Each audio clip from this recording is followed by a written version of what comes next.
জাতীয় উলামা কায়েমা পরিষদ মেলন্দহ উপজেলা শাখা কর্তৃক আয়োজিত আজকে ওলামা সম্মেলনের সম্মানিত সভাপতি, এ জাতির সর্বশ্রেষ্ঠ সন্তান শ্রদ্ধাভাজন ওলামায়ে কেরাম, ওলামায়ে কেরামের দায়িত্ব কর্তব্য সম্পর্কে আমরা সবাই জানি। নবীর যে কাজ, ওলামায়ে কেরামের একই কাজ। ওলামায়ে কেরাম নবীর ওয়ারিস। আমি সংক্ষিপ্ত আলোচনা করব, খুব খেয়ালের সাথে কথাগুলি শোনা চাই।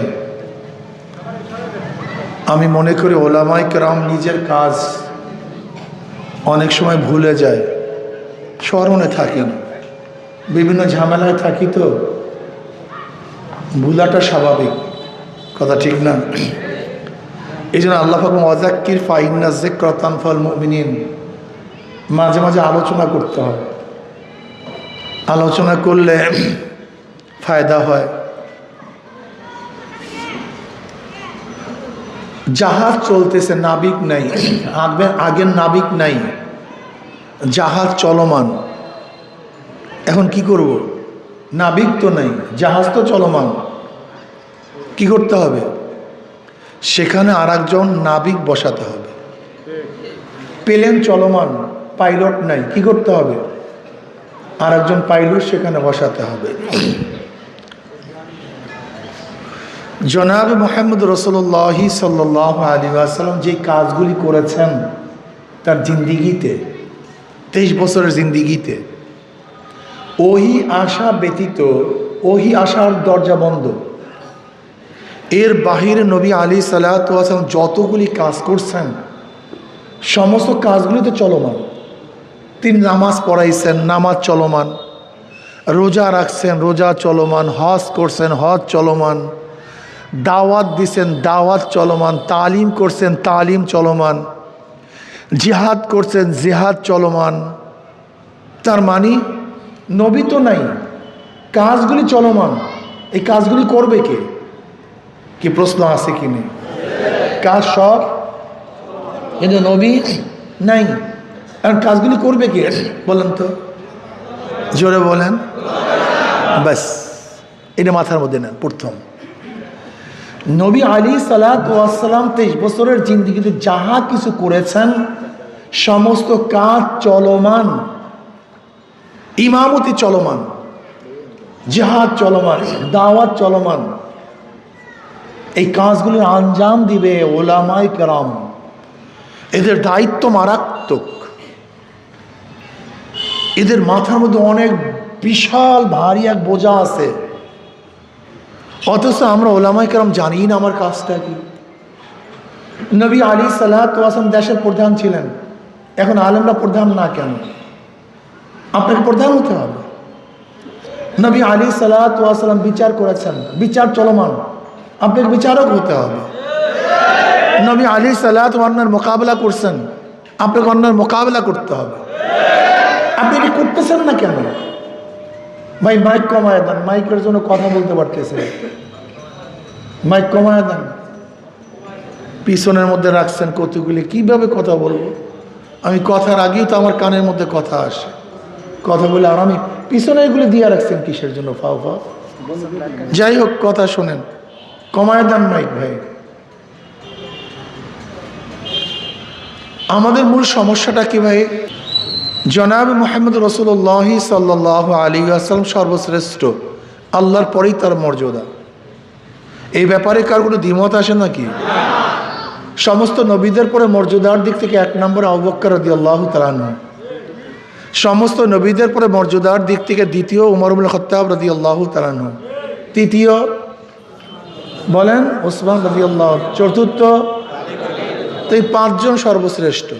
নবী আলাইহিস সালাতু ওয়াস সালাম, খোলাফায়ে রাশিদিন, এই 5 জন সর্বশ্রেষ্ঠ, আল্লাহর পরেই এদের মর্যাদা। আমাকে বলুন তো, এই 5 জন কি দেশের প্রধান ছিলেন কি ছিলেন না? অথচ এখন যদি কেউ দেশের প্রধান হতে চায়, বলে বুঝুগুই না। অবস্থা দেখেন, আমাদের সমস্যা কোন জায়গায় দেখেন তো, কোন ঝামেলায় পড়ছি। মাথার মধ্যে কি ঢুকছে আশ্চর্য বিষয়। যেই 5 জন সর্বশ্রেষ্ঠ বুজুর্গ, সবচেয়ে বড় ওলি, সবচেয়ে দামি, সে 5 জন দেশের প্রধান, রাষ্ট্রের প্রধান। কিন্তু এখন যদি রাষ্ট্র নিয়ে আমি কথা বলি, বলবো এ আলেমই না, এ পীরই না, এ বুজুর্গ বুঝেই না, আজীব মানুষ। আমি কোথায় যাবো বলেন তো? হয়তো আপনি বুজুর্গ না, অথবা তারা বুজুর্গ না। এখন বুজুর্গ কে বলেন তো? তারা না আপনি? হ্যাঁ, আপনি নিজে নিজে হামকে বাবু ডাঙ্গরনিস, আপনি নিজেকে নিজে বুজুর্গ মনে করতেছেন, কিন্তু আসলে আপনি বুজুর্গ না। বুজুর্গ তো হবে তাদের সাথে যাদের সম্পর্ক থাকবে, তারা বুজুর্গ হবে। তাদের সাথে যাদের সম্পর্ক নাই, তারা তো বুজুর্গ হবে না। কি কথা ঠিক না? তারাকতু ফীকুম আমরাইন লাম তাদিল্লু মা তামাসসাকতুম বিহিমা কিতাবাল্লাহি ওয়া সুন্নাহ। এইটা বুঝতে হবে আপনার। সোজা হিসাব কিতাব। আলাইকুম বিসুন্নতি ওয়া সুন্নাতুল খুলাফায়ে রাশিদিন আল মাহদিয়্যিন তামাসসাকু বিহা ওয়া আদ্দু আলাইহা বিন-নওয়াজিস। আপনারা আমার অনুকরণ করলে হবে না তো, অনুকরণ তাদের করতে হবে। সোজা হিসাব কিতাব। আপনি আমাকে বুজুর্গ মনে করেন অথবা নাই করেন। এখন আমরা বুজুর্গ বলতে কি মনে করি? আপনাকে যতই গালি দেবে চুপচাপ থাকতে হবে, কোনো কথা বলা যাবে না, রুমাল মাথায় দিয়ে বসে থাকতে হবে, ইনি হলো বুজুর্গ। অথচ আল্লাহ পাক রব্বুল আলামিন নবী আলাইহিসসালাতু ওয়াস সালাম তাদের সাথীদের গুণকীর্তন শুরুই করছেন, আশিদ্দাউ আলাল কুফার রুহামাউ বাইনাহুম, মুহাম্মাদুর রাসূলুল্লাহ ওয়াল্লাযীনা মাআহু আশিদ্দাউ আলাল কুফার রুহামাউ বাইনাহুম তারাহুম রুক্কান সুজ্জাদান ইয়াবতাগুনা ফাদলাম মিনাল্লাহি ওয়া রিদওয়ানা। তার বেঈমানদের বিরুদ্ধে খুবই কঠিন, খুবই শক্ত, খুবই মজবুত, নিজেদের মধ্যে খুবই নরম। এখন কেউ যদি একটা গরম কথা বলে, করলে ভাই আপনি তো বুজুর্গ না, আপনি তো আলেম না। অথচ আল্লাহ পাক নবী এবং সাহাবাদের প্রশংসাই শুরু করছেন আশিদ্দাউ আলাল কুফার। এখন যদি আমাদের মধ্যে কেউ গরম হয়, কলি মুহাদ্দিস না, এই আলিমই না। কি ভাই কথা সত্য না মিথ্যা? আসলে বাস্তবতা এইটা। আমার নজরিয়া, আমার ভুলও হতে পারে, এটা আমার নজরিয়া আমি দেখছি। আমি প্রায় জায়গায় মাদ্রাসায় বয়ানের সময় বলি, আমাদের সমস্যাটা কোথায়?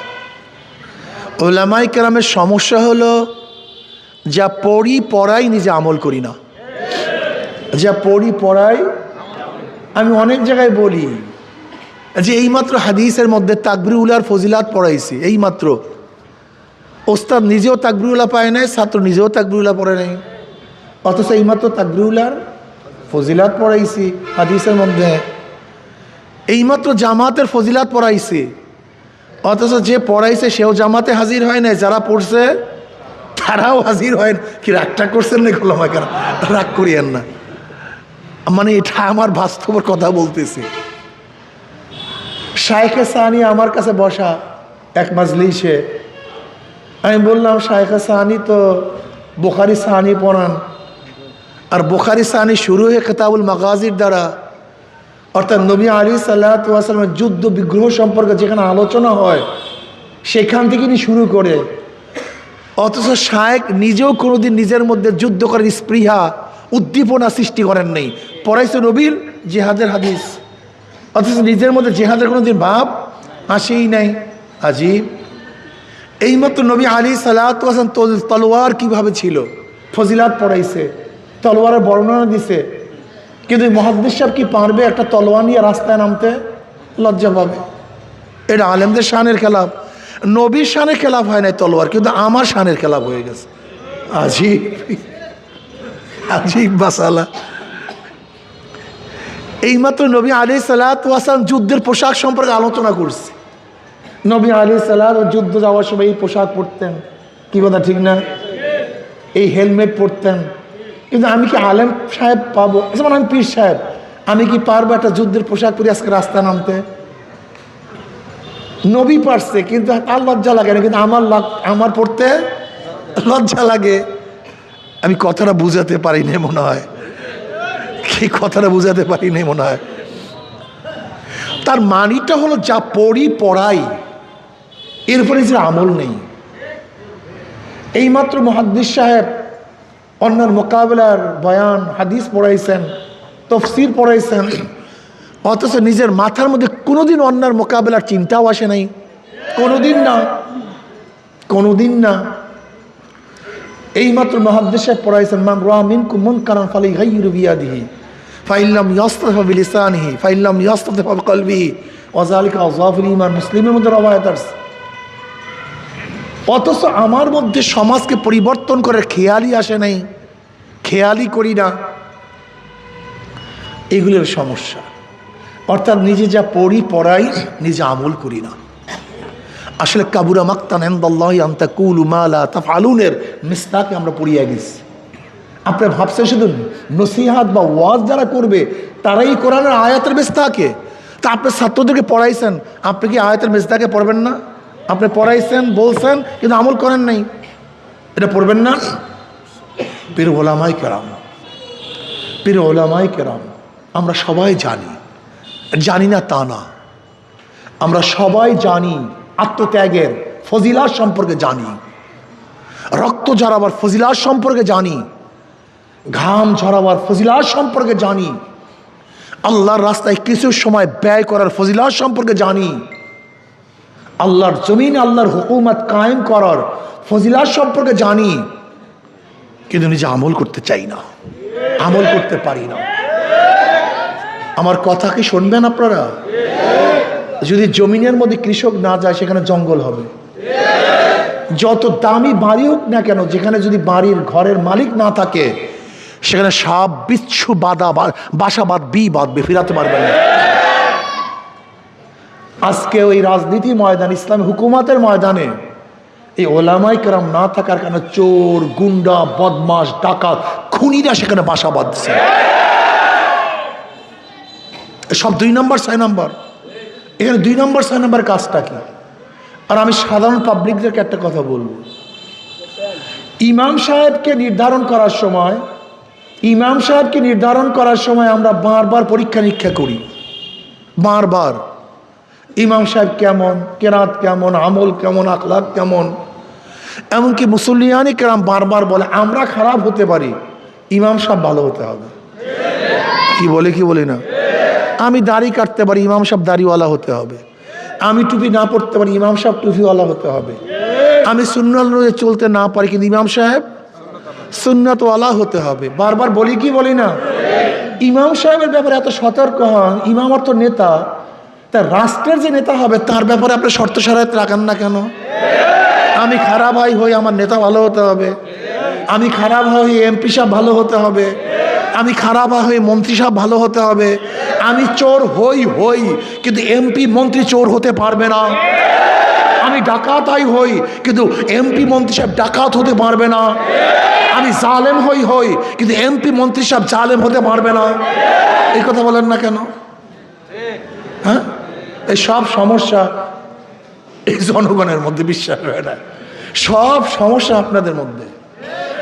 যেরকম ইমাম সাহেবের ব্যাপারে আপনারা সতর্ক থাকার কারণে ইমাম সাহেব খারাপ কাজ করতে পারে না। উনি জানে যে মুসল্লিরা ধরবে আমাকে, কি কথা ঠিক না?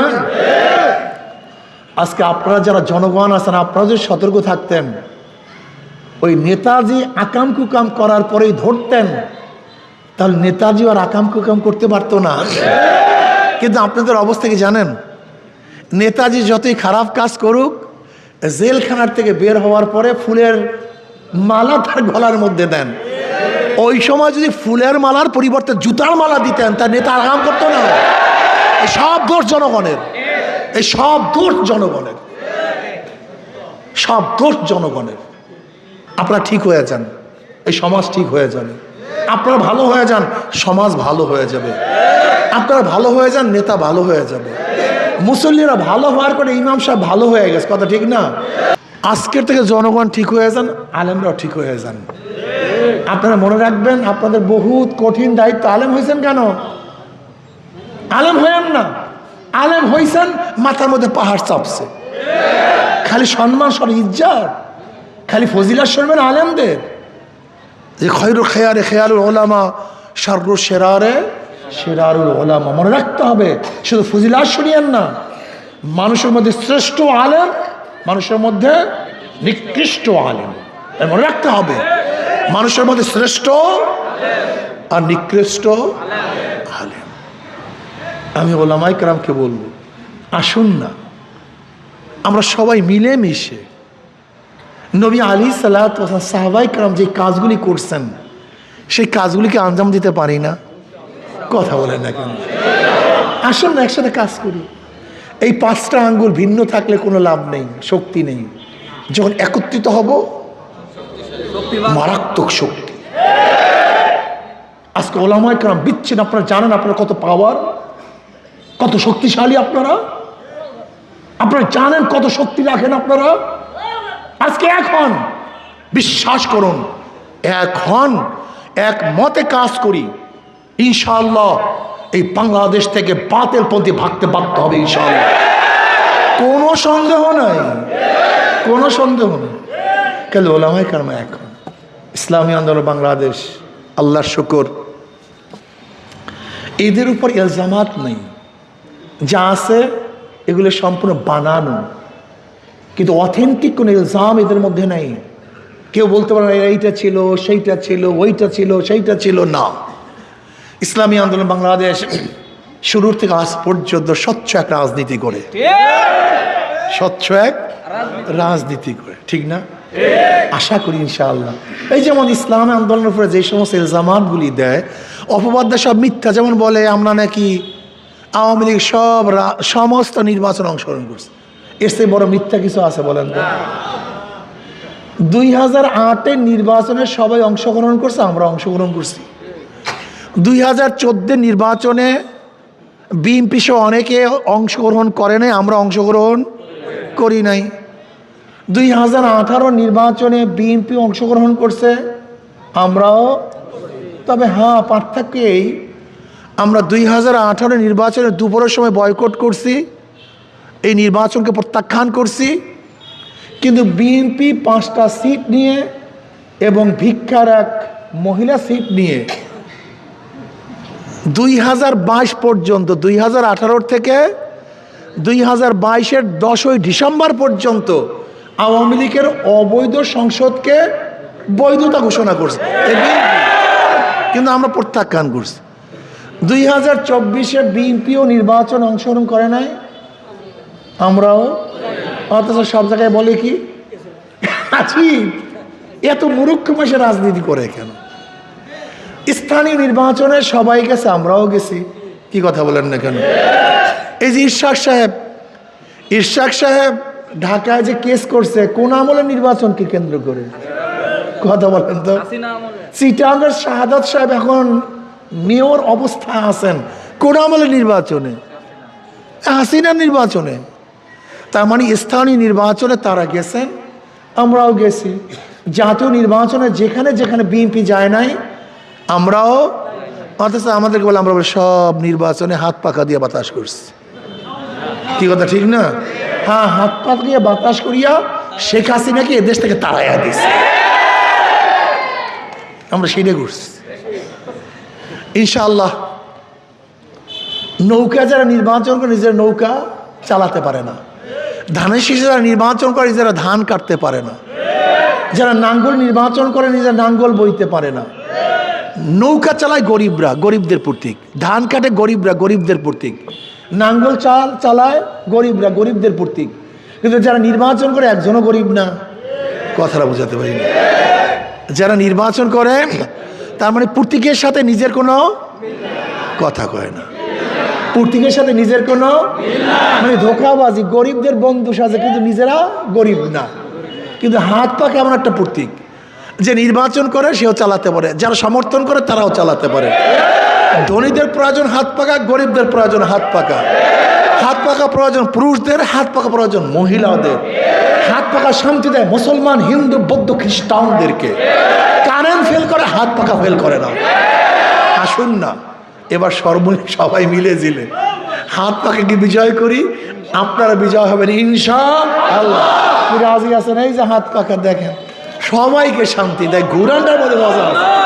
আপনাদের এলাকার থেকে আমাদের জামালপুর 3, মিলনদহ এবং মাদারগঞ্জ থেকে মুফতি জাহিদুল ইসলাম সাহেব, এই ভালো মতো বোঝার চেষ্টা করবেন। এ ভাই ষাটওয়ালা আপনি দাঁড়ান, এই সামনে লাল আপনি দাঁড়ান। আপনার ধারণা কি এই ব্যক্তি যদি নির্বাচিত হয় চুরি করবে? আপনি কি মনে করেন? আপনি বলেন চুরি করবে? হ্যাঁ, এই যে টুপি ছাড়া একজন দাঁড়ান, এই যে ষাটওয়ালা কালো একজন, এই ব্যক্তি নির্বাচন হয় চুরি করবে? আপনি কি মনে করেন?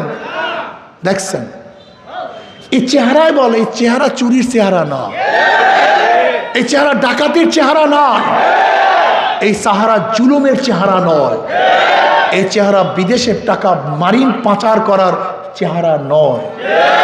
এরা যদি ক্ষমতায় যায় তাহলে দেশের মানুষ শান্তি পাবে, মুক্তি পাবে। আসুন ওলামায়ে কেরাম,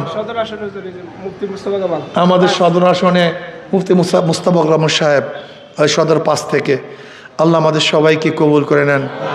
আমার জন্য দোয়া চাই, আমিও দোয়া করি। আল্লাহ